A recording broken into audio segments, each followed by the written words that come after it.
지난해 강원도에서 레저보트가 전복돼서 장애 청소년이 물에 빠져 숨지는 사고가 있었습니다.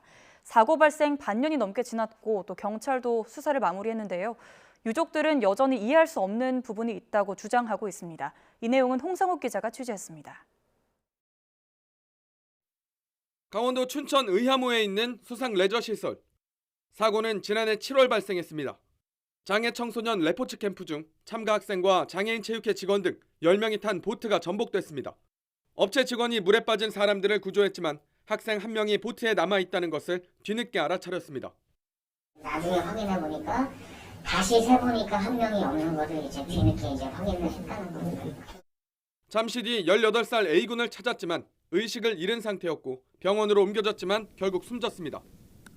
아이들 해봐야 10명 정도 탄 이 사고에서 어느 한 분도 인원 파악을 제대로 못했다라는 점, 이 부분은 분명히 이 기관에서는 분명히 책임을 져줘야 된다고 좀 생각을 합니다.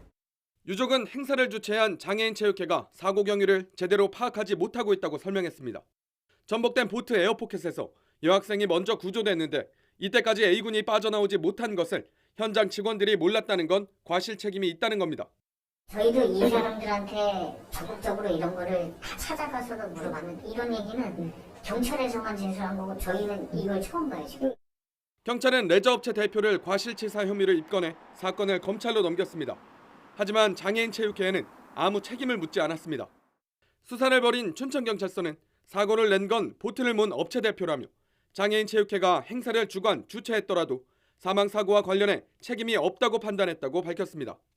수상 레포츠 행사를 진행하는 데에 있어서는 좀 더 깊은 안전상 주의 의무가 요구된다고 할 수 있습니다.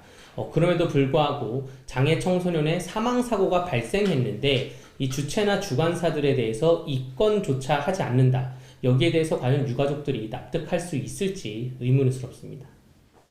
행사를 관리할 의무가 있는 기관에 책임을 물을 수 없는 유족들은 여전히 울분을 토하고 있습니다. YTN 홍성욱입니다.